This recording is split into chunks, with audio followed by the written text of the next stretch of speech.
Hey there, Chinese language enthusiasts! Welcome back to Shanmei Chinese. I'm Shanmei, and I've got something extraordinary for you today, the ultimate guide to learn Chinese characters. Trust me, it's going to be an unforgettable journey filled with fun, laughter, and a whole lot of learning. Now, I know what you're thinking, but there's so many of them. How can I remember them all? Oh, my friend, fear not.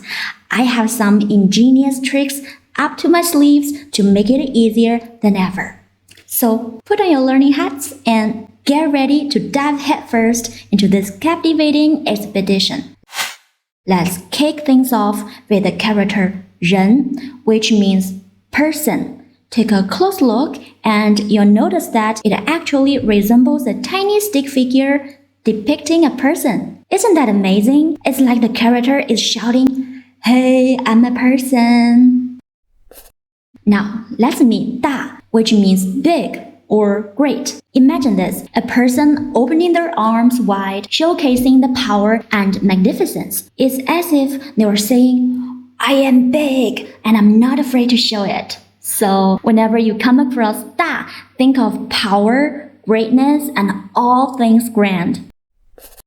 Next up, we have 夫, which represents adult man. You know how in some cultures, when a man enters adulthood, he receives a special ceremony? Well, in Chinese, 夫 is the character that symbolizes adult man, with his hair tied up and wearing a hat. It's like a visual representation of maturity and responsibility. You can find it in words like 丈夫, husband, and 大夫, doctor.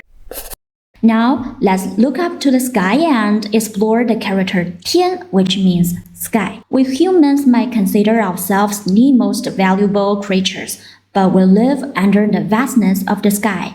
In Chinese, the character 天 reflects this concept. Notice how it has a horizontal stroke above 大, giving it a majestic touch. So, 天 not only represents the sky, but it's also associated with God and the awe-inspiring, unconquered forces of nature. And guess what? Chinese has its own version of "oh my God." It is 我的天,我的 means my, and 天 means God. So, whenever you want to express surprise or amazement, just shout 我的天, or simply say 天 or 天哪 to mean God. It's a light-hearted way to add some flair to your expressions. Enough with 人, 大, 夫, 天.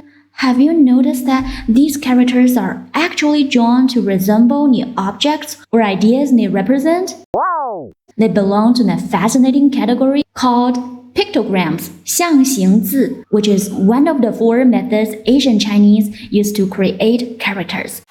Let's dive into some amazing and fun facts. Did you know that around 40% of the earliest Chinese characters are pictograms? It's incredible how many characters are actually straightforward to understand.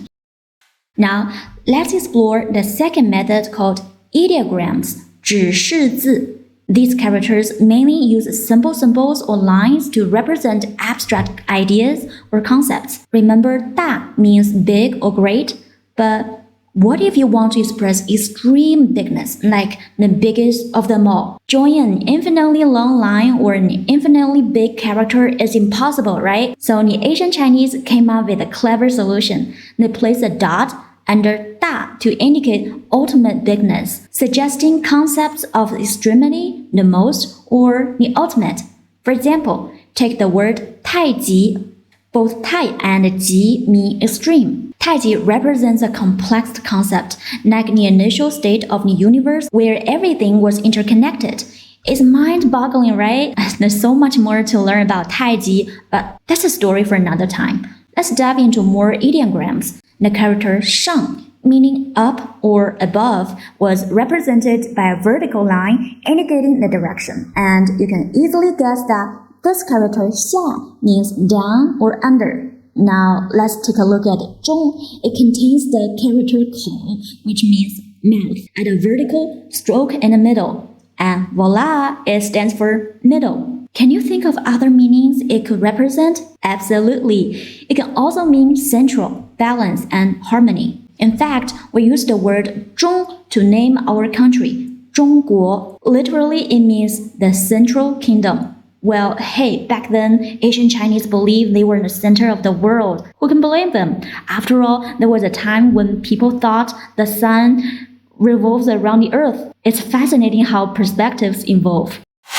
Now, we've explored some fascinating characters and their meanings. Let's dive deeper into associative compounds, 会意字, where the real magic happens. This method combines two or more pictographic or ideographic elements to create a new character with a related meaning. It's like a linguistic party where characters join forces and give birth to exciting words. For example, when one person follows another, you get a character 从, meaning to follow. And when three 人 characters come together, forming 众, it represents a crowd or multitude of people. Oh, and how about 卡? This character has 上 on the top and 下 at the bottom, but not in an upward or downward direction. It's stuck in the middle, so 卡 means to be stuck. It's incredible how combining characters creates new meanings and opens up a whole new world of possibilities.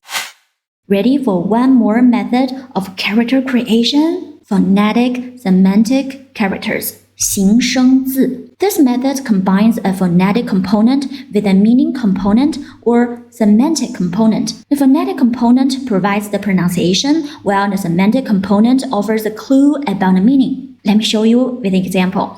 This character consists of 人 and 中. We know 人 means person, and this character gets its sound from the sound part 中, so we can guess it's related to a person and has a sound similar to 中. And in fact, the character is pronounced as 中 and is often used to refer to the second child. And you can also convey the idea of being in the middle or intermediate in other contexts.